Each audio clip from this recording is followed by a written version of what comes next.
Hey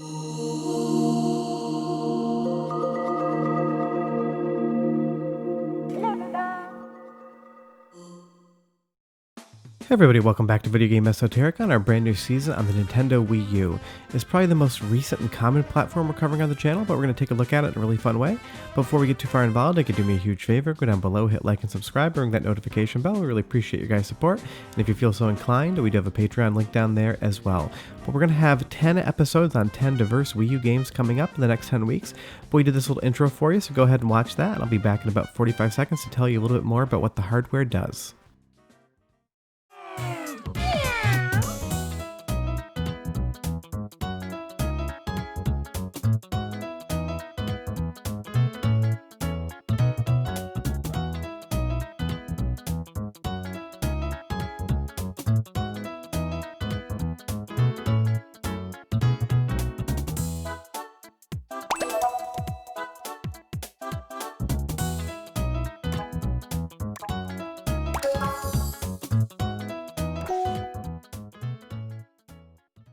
And we hope you like that little intro with zombie heads exploding to Mario music.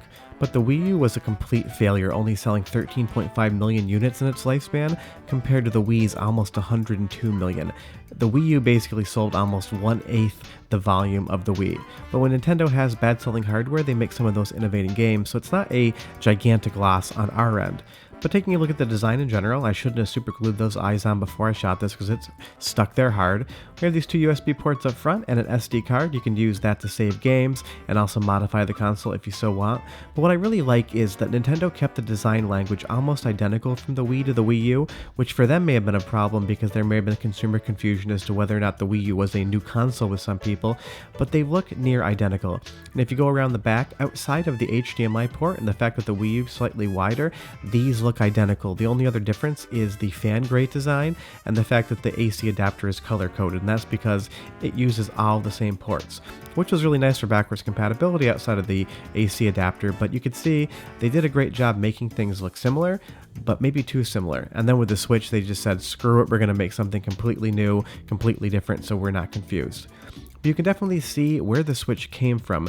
The Wii U pad is basically iterating into what the Switch would become. The only difference between them is that the Switch is clearly a self-contained console, where the Wii U is just a screen that's getting wireless broadcast from the Wii U console itself. But even the control scheme, the analog sticks move slightly, but all of the buttons are pretty much identical. And it's just a really interesting thing to understand how hardware design evolves over time. It's really easy to see how you get to the Switch from the Wii U. Apparently, they just couldn't get all the hardware in the Wii U because I would assume Nintendo wanted to do something like the Switch in that generation, but they just couldn't quite get there with the technology on the market where we now can hold the Switch in our hand. And of course, you need the console with the Wii U to be able to play the games. The Switch is freestanding. But playing on the Wii U gamepad, I love it. I've heard some complaints that people say it's not the most comfortable thing in the world, but I have smaller hands, and for me, it feels absolutely outstanding. The screen is as good as you were going to get back then, and everything feels really nice, and the fact you can play it on the couch without the TV was great. What I really appreciate is just how backwards compatible the Wii U truly is.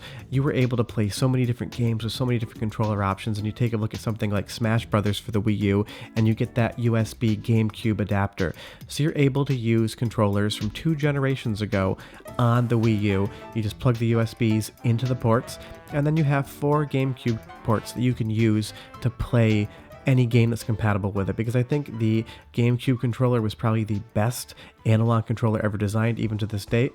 But you could use the gamepad, you could use the Wiimote, you could use the Wii Classic controller, you could use GameCube controllers. You got a ton of versatility across the console, and I think that was really to Nintendo's benefit, that you were able to kind of decide how you wanted to play, what your preferred control scheme was, and of course with backwards compatibility, they had to have the Wiimotes. But I appreciate that Nintendo even updated the Switch. Granted, the dock's not visible here, so you could use the GameCube adapter on your Switch. It's all great. And as far as the operating system's concerned, I actually kind of prefer it over the Switch. The Switch is definitely functional, but it's not that exciting. Where I feel like Nintendo really tried to put a lot of charm into the Wii U operating system, because you have 2 screens, you're able to do a little bit more, and these Miis in the Mii Plaza, it just looks really fun. And packaging wise, this is unfortunately when we started to really lose manuals. And granted, with Super Mario 3D World here, we have a form of manual, and you can't steal my Nintendo Club code because I've already used it and it is gone. You get a manual, but it's just a fold-out piece of paper, and you get the recycling logo, plastic-saving cutouts in the case as well. It feels just tiny bit flimsy, but the one takeaway, other than the discs all look nice, is they have curved, beveled edges. It's the first and only time I've seen that in a compact disc format, and it's really interesting from a pure design perspective. But as far as what powers the Wii U, you have a multi-chip module with a 750 series PowerPC processor at 1.24 GHz and a Radeon R700 based GPU at 550 MHz. And the little chiplet that we've blown up, the CPU is tiny on this, and you would definitely say that compared to the Xbox 360 or the PlayStation 3, the CPU is not underpowered, but it is running at a much slower clock speed, so that's going to be a little bit of a hindrance for the Wii U. But on the GPU side, it was the first time we'd ever seen Nintendo games in high definition, and with all the different effects they're able to put on the screen, it looks amazing.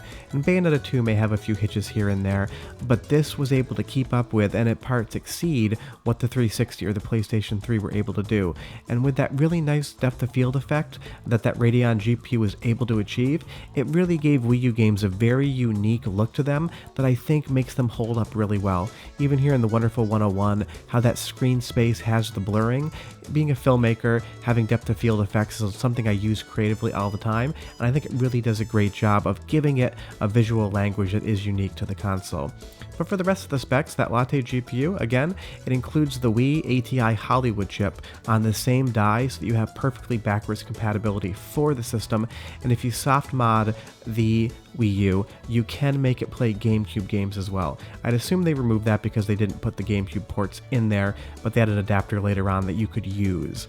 And then as far as the Wii is concerned, you had that PowerPC processor at 485 MHz, but they are both based on the same 750 series from IBM, so they are extremely similar. One is just running a lot faster. But as far as RAM's concerned, the Wii U blows the Wii out of the water with 1 GB versus 88 MB.